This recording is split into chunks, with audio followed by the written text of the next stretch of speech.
Hello students, welcome back in your own YouTube channel विज्ञान कौशल। पिछले video में हमने कंजर्वेशन ऑफ मैकेनिकल एनर्जी के बारे में बड़ा ही ब्रीफ डिस्कशन किया था शॉर्ट में। और आइए इसके सेकंड पार्ट में इस वीडियो में हम कंजर्वेशन ऑफ मैकेनिकल एनर्जी के बारे में थोड़ी सी और चर्चा करते हैं और फिर कुछ क्वेश्चंस को लेते हैं। स्टार्ट करने के पहले फिर से एक बार मैं कहूँगा, विज्ञान कौशल चैनल को आप सब्सक्राइब कर लीजिए, वीडियो लास्ट तक देखिए और पसंद आए तो वीडियो को लाइक कीजिए और शेयर कीजिए। Thank you. चलिए, तो पिछले लेक्चर में हमने देखा कि conservation of mechanical energy means हमने देखा था कि किसी भी सिस्टम में जितने भी कंस्टिट्यूएंट पार्टिकल्स या बॉडीज़ हैं उन सब का काइनेटिक एनर्जी और सबकी पोटेंशियल एनर्जी का जो सम है उसी को हम मैकेनिकल एनर्जी बोलेंगे। और मैकेनिकल एनर्जी कंजर्व रहेगा, मतलब मैकेनिकल एनर्जी कांस्टेंट तब रहेगा जब बॉडी के ऊपर या जो हम फोर्स फील्ड है वो सिर्फ कंजर्वेटिव है, कंजर्वेटिव फोर्स फील्ड है, मतलब कंजर्वेटिव फोर्स का वर्क डन हो रहा है, बाकी सबका work done by other forces zero होना चाहिए। तब उस केस में मैकेनिकल एनर्जी कंजर्व होगी। मैकेनिकल एनर्जी कंजर्व होगी मतलब चेंज इन मैकेनिकल एनर्जी को मैं कैपिटल ई से लिख रहा हूँ या एम ई लिख सकते हैं आप। Change in mechanical energy zero होगा क्योंकि मैकेनिकल एनर्जी कांस्टेंट है। दैट मीन्स, इसका मतलब अगर हम चेंज इन एनर्जी जीरो लिखें, इसका मतलब change in mechanical energy means mechanical का मतलब काइनेटिक प्लस पोटेंशियल। तो अगर चेंज इन मैकेनिकल है तो change in kinetic plus change in potential must be equal to zero. अच्छा सर, अब यहाँ पे change in kinetic energy is equal to आ जाएगा हमारा minus of change in potential energy. बिल्कुल, ये हमने प्रूफ करते समय भी देखा था एक्चुअली। और चेंज इन पोटेंशियल एनर्जी का निगेटिव ही होता है work done by the conservative force. आइए आगे बढ़ते हैं।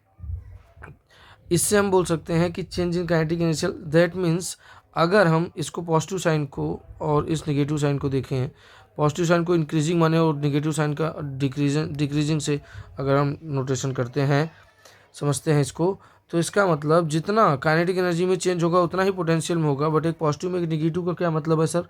इसका मतलब ये हुआ कि इंक्रीज इन काइनेटिक एनर्जी कब, लेकिन जब हम कंजर्वेटिव फोर्स फील्ड के अंदर हैं, सिर्फ कंजर्वेटिव फोर्सेस का वर्क डन हो रहा है और बाकी किसी का नहीं। Increase in kinetic energy of the system is equal to decrease in potential energy of the system.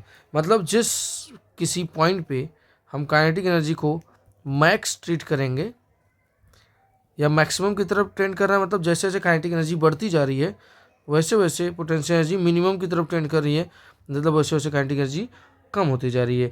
एक जगह आएगा जब काइनेटिक एनर्जी को हम मैक्सिमम ट्रीट करेंगे तो उस जगह पे पोटेंशियल एनर्जी मिनिमम ली जाएगी, क्योंकि इन दोनों को मिला के कितना रहना है, कांस्टेंट, ताकि मैकेनिकल एनर्जी कंजर्व रहे।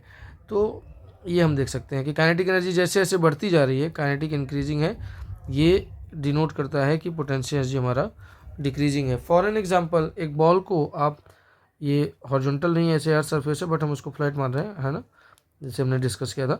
एक बॉडी को यू वेलोसिटी से आपने ऊपर प्रोजेक्ट किया, तो पर्टिकुलर जब ये ऊपर जा रहा है तो definitely just because of A retarding force, यहाँ पे हम सिर्फ फोर्स के नाम पे बॉडी का वेट या ये बोल सकते हैं ग्रेविटेशनल फोर्स, मतलब कंजर्वेटिव फोर्स ही कंसिडर कर रहे हैं, रेजिस्टिव फोर्स वगैरह या रेजिस्टेंस वगैरह को निगलेक्ट कर रहे हैं, तब की बात हो रही है। चलिए आइडियल कंडीशन देख रहे हैं। जब बॉडी को ऊपर फेंक रहे हैं तो डेफिनेटली एक रिटार्डेशन काम करेगा, जो कि उसका वेट है। ऊपर जा रही है तो definitely acceleration due to gravity तो नीचे है ना, डायरेक्शन नीचे है, इसका मतलब, और बॉडी के वेलोसिटी का डायरेक्शन ऊपर है, तो डेफिनेटली ये रिटार्डेशन होगा। एक पॉजिटिव अगर ले रहे हैं तो इसको हम नेगेटिव ले सकते हैं, ये रिटार्डेशन है। दैट मीन्स एक पर्टिकुलर हाइट पे जाते हैं तो इसकी वेलोसिटी तो जीरो हो जाएगी, वो मैक्सिमम हाइट हो जाएगी। इसका मतलब उसकी वेलोसिटी धीरे धीरे डिक्रीज हो रही है, मतलब काइनेटिक एनर्जी धीरे धीरे डिक्रीजिंग है, बट हाइट यहाँ से हम रेफरेंस से ले रहे हैं तो हाइट एल्टीट्यूड धीरे धीरे बढ़ता जा रहा है, मतलब पोटेंशियल एनर्जी इंक्रीजिंग है ना। इसका उल्टा हम देख सकते हैं, अगर उसी बॉडी को हम किसी हाइट से छोड़ दें या फेंक दें, छोड़ दें मीन्स रिलीज करें तो यू इक्वल टू जीरो, या अगर ना फेंकें तो u is not equal to zero. जो नहीं है वन डायमेंशन में, आप प्रोजेक्ट कीजिए किसी एंगल पे, बहुत होगा टू डायमेंशन मूव करेगा, है ना, तो भी कोई दिक्कत नहीं है। चलिए, तो यहाँ पे क्योंकि मैकेनिकल एनर्जी कंजर्वेशन हर टाइप के स्टेट में काम करेगा, मीन्स चाहे रेस्ट या मोशन की बात करें, है ना, mechanical energy conservation is applicable for every state. तो यहाँ पे जब वो धीरे धीरे नीचे आएगा तो डेफिनेटली एल्टीट्यूड हम यहाँ से ले रहे हैं, है ना। तो हाइट धीरे धीरे इसकी पहले सब मैक्सिमम हाइट पे थी, मतलब यहाँ पे पोटेंशियल मैक्सिमम था, फिर किसी पॉइंट पे आया, डेफिनेटली वहाँ पे पोटेंशियल थोड़ा कम होते गया, हाइट कम होती गई। यहाँ से रेफरेंस लाइन ये है हमारा, ये रेफरेंस, और फिर धीरे धीरे बट नीचे आएगा एक्सेलरेशन ड्यू टू ग्रेविटी, नीचे मतलब वेलोसिटी इंक्रीज होगी। तो नीचे आते समय इस बार काइनेटिक इंक्रीज हो रही है बट पोटेंशियल डिक्रीज हो रही है। तो इस तरीके से हम इसको देख सकते हैं, ठीक है। फॉर एग्जांपल आपके मन में क्वेश्चन आया कि अगर हम फ्री फॉल के लिए मैकेनिकल एनर्जी कंजर्वेशन देखें तो आप कुछ इस तरीके से देख सकते हैं। लेट सपोज एक बॉडी है जिसका मास m है, उसको अर्थ सरफेस है जिसको हम रेफरेंस लाइन ले रहे हैं, मतलब यहाँ पे पोटेंशियल एनर्जी 0, ए पॉइंट ले लेते हैं इसको, हमने प्रोजेक्ट किया यू वेलोसिटी से। अच्छा, अपवर्ड के लिए या डाउनवर्ड के लिए भी आप प्रूव कर सकते हैं। ये जाते जाते बीच में किसी पॉइंट बी पे पहुंचा जो कि सरफेस से स्मॉल एच हाइट पे है, और ये इतना तेज आपने फेंका था कि पॉइंट सी तक ही जा पाया, उसके ऊपर नहीं जा पाया। दैट मीन्स मैक्सिमम हाइट उसका सी पे है, जो कि आप ले सकते हैं कैपिटल एच। तो बी से सी तक की हाइट जो होगी capital H minus small H, A से बी तक की हाइट है स्मॉल एच, और टोटल ए से सी तक की हाइट होगी आपकी कैपिटल एच। आई होप समझ गए आप। तो चलिए अब हम मैकेनिकल एनर्जी कंजर्वेशन लेते हैं। तो सारे पॉइंट पे देखेंगे, अगर सेम आ जाएगा तो मैकेनिकल एनर्जी कंजर्व होगा। तो पॉइंट ए पे अगर हम मैकेनिकल एनर्जी देखें, पॉइंट ए पे एयर रेजिस्टेंस को 0 ले रहे हैं, मैकेनिकल एनर्जी पॉइंट ए पे आप देखेंगे kinetic at A plus potential at A. अच्छा सर, पोटेंशियल तो यहाँ पे ए पे हमने रेफरेंस लिया है, मतलब 0 लिया, तो चलिए ये तो 0 हो गया। तो काइनेटिक ए पे कितना होगा, half m u square, u square या वी ए लिख देते हैं, वेलोसिटी एट ए, है ना, स्पीड लेना है बेसिकली। तो ये आपका मैकेनिकल एनर्जी हो गया ए पे कितना, half M we A square, ये ठीक है। आइए बी पे बात करते हैं मैकेनिकल एनर्जी की। Mechanical energy at point B, तो बी देखिए किसी हाइट पे है, तो मैं और अभी चल रही है, मतलब यहाँ पे वेलोसिटी भी है, मतलब वहाँ पे काइनेटिक भी है उसके पास, और पोटेंशियल तो है ही। तो काइनेटिक कितना हो जाएगा, पहले पोटेंशियल यहाँ पे बात करते हैं बी पे, पोटेंशियल प्लस काइनेटिक। तो पोटेंशियल कितना, रेफरेंस से कितनी हाइट पे पहुँच गया, ये स्मॉल एच हाइट पे, तो हम लिख देंगे m g small h, correct है। उसके बाद देखते हैं काइनेटिक एनर्जी एट बी कितना हो जाएगा, half m velocity at B, half m velocity at B, velocity at B कितना होगा सर। आइए इक्वेशन ऑफ मोशन से लगाते हैं, ए से बी तक के लिए हम इक्वेशन ऑफ मोशन लगाते हैं, क्योंकि एक्सेलेरेशन को हम कांस्टेंट ले रहे हैं, बहुत ज़्यादा हाइट नहीं ले रहे हैं, तो जी की वैल्यू को कांस्टेंट लेंगे, मतलब यूनिफॉर्मली एक्सेलरेटेड मोशन बोल सकते हैं फ्री फॉल को यहाँ पे। चलिए देखते हैं, तो पहले ए से बी तक है, तो वेलोसिटी इनिशियल फाइनल वेलोसिटी और डिस्प्लेसमेंट मतलब हाइट का क्या रिलेशन है, थर्ड इक्वेशन लिख सकते हैं आप, v square equal to u square with proper sign convention. देखिए वी को पॉजिटिव ऊपर ले रहे हैं, तो डाउनवर्ड डायरेक्शन को नीचे माइनस लेंगे, तो एक्सेलेरेशन नीचे हो जाएगा माइनस 2gh, करेक्ट है। बी पे वेलोसिटी, वेलोसिटी बी पे ए से बी तक ले रहे हैं, ये फाइनल और ये ए इनिशियल है, तो ये हो जाएगा we A square minus 2g small H. I hope ये क्लियर होगा आपको। तो जहाँ वी स्क्वायर दिखा है उसको हम ये लिख सकते हैं ना, we A square minus 2gh, तो आप लिख देंगे इसको mgh प्लस, बस इक्वेशन ऑफ मोशन लगाना है, और एनर्जी कंजर्वेशन मैकेनिकल लीजिए, तो हाफ एम वी स्क्वायर को कितना लिखेंगे, आप लिखेंगे we A square minus 2gh। इसको ज़रा सॉल्व कीजिए, आप देखिए यहाँ पे mgh है और ये 2gh और ये हाफ एम दोनों में मल्टीप्लाई होगा तो 2 कैंसिल होगा, तो mgh माइनस में आएगा, तो mgh कैंसिल हो जाएगा, बचेगा कितना, half M we A square. आप ज़रा ध्यान से देखिए, मैकेनिकल एनर्जी एट बी कितना आ गया आपका, half M we A square. Mechanical energy at A भी कितना आया था, half M we A square. देखिए दोनों जगह सेम आया। अब हम पहुंचते हैं पॉइंट सी पे। पॉइंट सी के लिए जब मैकेनिकल एनर्जी आप लेंगे, तो पॉइंट सी के लिए मैकेनिकल एनर्जी हो जाएगा kinetic energy at C, kinetic energy at C कितना हो जाएगा, 0, क्योंकि वहाँ पे जाके बॉडी रुक गया, क्योंकि वो मैक्सिमम हाइट लिया आपने। अगर नहीं रुका होता और ऊपर जाता तो ठीक है, यहाँ पे काइनेटिक पोटेंशियल दोनों होता। चलिए रुक गया मतलब मोमेंट्री बात कर रहे हैं, उसके ऊपर वो नहीं जा पाया, फिर तो नीचे आ जाएगा, रुकेगा नहीं, ऐसे परमानेंटली रुक गया है। तो सी पॉइंट पे आपने काइनेटिक 0 लिखा, पोटेंशियल सी पॉइंट पे लिखेंगे एम जी, कौन सा एच, कैपिटल एच है ना, ए से सी की बात हो रही है ना, ए से सी तक की हाइट हो गई। तो आप देखिए एच तो है नहीं, आपको वी ए के टर्म में लाना है ना, या एच के टर्म में भी ला सकते हैं कि कितनी वेलोसिटी से मैं फेंकूँ कि वी ए कितना दूँ कि एच हाइट जा सके। थर्ड इक्वेशन आप मोशन लगा सकते हैं। मैं वी ए के टर्म में ला रहा हूँ तो लिख देंगे एम जी। एच के लिए क्या करेंगे, ए से सी तक के लिए फिर से थर्ड इक्वेशन आप मोशन लगाइए, ए टू सी क्या हो जाएगा, वी स्क्वायर इक्वल टू फिर से यू स्क्वायर माइनस 2gh। तो वी मतलब सी पे फाइनल वेलोसिटी तो जीरो हो चुकी है सी पे, तो जीरो लिख दिया। यू स्क्वायर मतलब we A square minus 2gh, capital H होगा ये। अच्छा एच तो बस हाइट के लिए दिखाया हूँ मैं, एच मतलब टोटल हाइट, कैपिटल एच हो गया ना, ए से सी तक गया तो कैपिटल एच। तो वी ए स्क्वायर जो होगा वो 2gh की जगह लिखा जा सकता है। तो यहाँ पे आप थोड़ा ध्यान से अगर देखते हैं तो कैपिटल एच की जगह मैं क्या लिख सकता हूँ, कैपिटल एच की जगह लिख सकता हूँ मैं we A square by 2g। तो मैंने लिख दिया we A square by 2g। या ध्यान से देखें आप तो जी से कैंसल आउट होगा तो बचेगा फिर से half M we A square. आपके बुक में एच के टर्म में रहता है प्रूफ, डोंट वरी, मैं इसलिए जानबूझ के वी ए के टर्म में लिख रहा हूँ। तो सी पे ए बी सी इन तीनों डब्बों को देखिए, इन तीनों बराबर हैं तो आप बोल सकते हैं तीनों पॉइंट पे आपका मैकेनिकल एनर्जी सेम आया। That means mechanical energy upward motion के लिए देखा आपने कितना आया, कांस्टेंट। आप एच के टर्म में भी लिख सकते थे, यहीं से वी ए को आप एच के टर्म में लिख सकते थे तो एम जी एच के टर्म में आंसर लाते, हर जगह एम जी कैपिटल एच ही आता। कैसे देखिए ए पॉइंट पे सिर्फ उसके पास काइनेटिक एनर्जी थी, पोटेंशियल डिफरेंस जीरो माना था। सी पॉइंट पे पास उसके पास सिर्फ पोटेंशियल एनर्जी थी, वो भी कितनी, मैक्सिमम। काइनेटिक एनर्जी ए पे कितनी, मैक्सिमम। मतलब काइनेटिक एनर्जी ए पे अगर मैक्सिमम है तो पोटेंशियल ए पे कितना हो जाएगा, मिनिमम, मतलब जीरो है। वैसे पोटेंशियल नेगेटिव में भी होता है, यहाँ पे बात कर रहे हैं ड्यूरिंग प्रोसेस। और सी पे पोटेंशियल मैक्सिमम है तो काइनेटिक कितना ले लिया आपने, मिनिमम मैक्सिमम मतलब ए से सी तक के बीच का मिनिमम मैक्सिमम। एकदम परमानेंटली मिनिमम मैक्सिमम की बात नहीं हो रही है कि इससे कम हो ही नहीं सकती, नहीं। ए से सी तक के बीच में जितने पॉइंट हैं उनमें सबसे कम पोटेंशियल एनर्जी ए पे है और सबसे ज़्यादा सी पे है। सबसे कम काइनेटिक एनर्जी कितने पे है, सी पे है, जो कि जीरो है क्योंकि रुक गया। और काइनेटिक एनर्जी मैक्सिमम कितना है, शुरुआत में ही जहाँ सबसे ज़्यादा वेलोसिटी थी धीरे धीरे कम होती गई ए पे। बीच में बी पॉइंट पे काइनेटिक भी होगा और पोटेंशियल भी होगा, दोनों जीरो नहीं होगी, लेकिन सब मिला के कितना होगा, एम जी कैपिटल एच ही होगा। चाहो तो यहाँ पे वी ए को प्रूफ कर सकते हो कि एक बॉडी है उसको आपने वी ए वेलोसिटी से फेंका, मतलब कितने वेलोसिटी फेंकूँ कि एच हाइट तक चली जाए, क्या करोगे आप, फिर से थर्ड इक्वेशन लगाओगे ना, v square equal to u square minus 2gh। H height तक चली जाए मतलब यहाँ पे फाइनल वेलोसिटी जीरो हो गई। और कितने वेलोसिटी फेंका आपने, वी ए स्क्वायर से माइनस 2gh। मतलब आप बोल सकते हैं कि वी ए स्क्वायर कितना होता है, 2gh। तो 2gh के टर्म में भी ला सकते हैं आप, ऐसी बात नहीं कर रहा हूँ, 2gh के टर्म में भी लाइए, मैंने वी ए लिखा हुआ है तो वी ए की जगह 2gh रखेंगे तो हर जगह कितना आएगा, एम जी कैपिटल एच। यहाँ भी कितना आएगा, एम जी कैपिटल एच। और सी पे भी कितना आएगा, एम जी कैपिटल एच।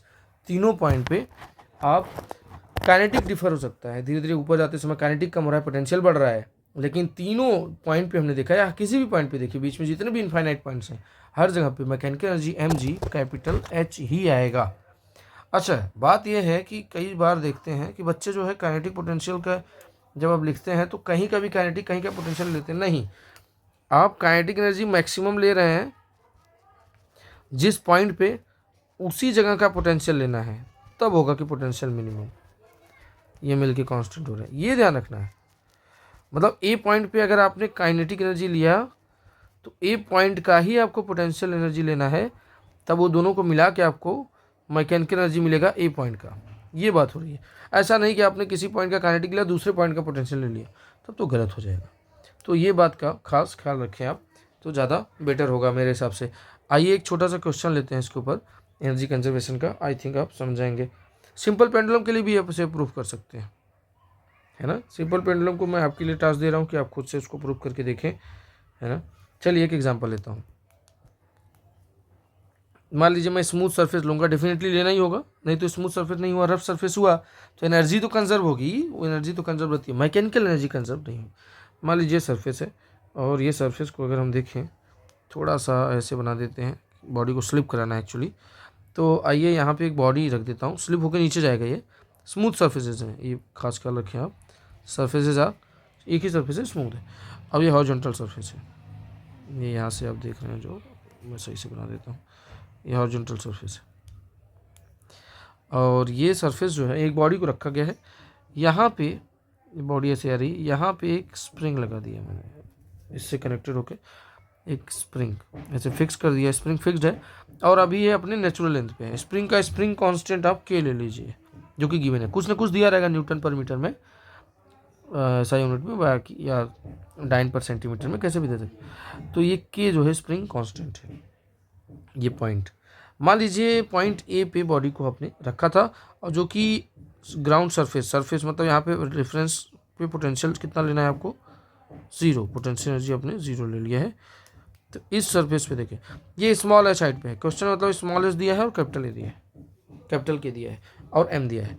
ऐसा बोल रहे हैं कि इस बॉडी को यहाँ से मैंने जो छोड़ दिया तो वो स्प्रिंग को कितना प्रेस कर देगी, कंप्रेस कर देगी। मतलब ये जब ये आएगा टकराएगा, ये देखिए ये ऐसे आएगा और जाके इससे टकरा के इसको दबा देगा, थोड़ा सा कंप्रेस हो जाएगा। पहले ये इतना था, अभी इतना हो गया, कितना कंप्रेस हो जाएगा मैक्सिमम वो पूछा है। अच्छा, कंप्रेस कब तक होगा, जब तक बॉडी के पास वेलोसिटी होगी, मतलब बॉडी जब तक चलती जाएगी स्प्रिंग दबता जाएगा। एक समय आएगा जब स्प्रिंग पूरा दब जाएगा, मैक्सिमम कंप्रेशन हो जाएगा, तब उसके बाद बॉडी नहीं चलेगी, बॉडी रुक जाएगी। इसका मतलब जब मैक्सिमम कंप्रेशन हो जाए स्प्रिंग में, जो कि एक्स मैक्स पूछे हैं, वो मैक्सिमम कंप्रेशन हो गया, मतलब अब स्प्रिंग कंप्रेस नहीं होगा। क्यों? क्योंकि कंप्रेस करने वाला ही रुक चुका है। कौन है वो बॉडी है। यहाँ पे सबसे हाइट पे रखा था, मतलब मैक्सिमम पोटेंशियल एनर्जी लेके बैठा रहा होगा, और जब वो नीचे आएगा तो क्या करेगा, काइनेटिक एनर्जी होगी, पोटेंशियल पूरी कन्वर्ट होगी, यहाँ पे आते आते काइनेटिक में कन्वर्ट हो जाएगी। अब ये काइनेटिक, अब यहाँ पे पोटेंशियल जीरो हो गया, लेकिन ये पोटेंशियल मतलब ग्रेविटेशनल पोटेंशियल जीरो हो गया। लेकिन जब ये इसके पास वेलोसिटी होगी, स्पीड होगी, क्योंकि ऊपर से आया, तो इसको जाके ऐसे कंप्रेस कर देगा। अब इसको कंप्रेस करेगा तो स्प्रिंग अपने रिस्टोरिंग फोर्स की वजह से क्या करेगा, उसका अपोज करेगा। तो इस बॉडी को वर्क डन करना पड़ेगा स्प्रिंग फोर्स के अगेंस्ट में, है ना, ताकि वो उसको दबा पाए। वर्क एनर्जी थ्योरम से भी इस क्वेश्चन को कर सकते हैं। फिलहाल हम एनर्जी कंजर्वेशन पढ़ रहे हैं, तो पूरी एनर्जी उसमें खर्च हो जाएगी उसकी।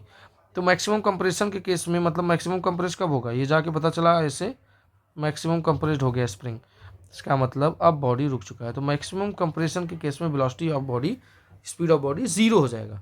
आइए 2 पॉइंट डिसाइड करते हैं और उन दोनों पॉइंट्स का मैकेनिकल एनर्जी लिखते हैं। पहले पॉइंट ए और ये मान लीजिए पॉइंट सी ले लिया आपने।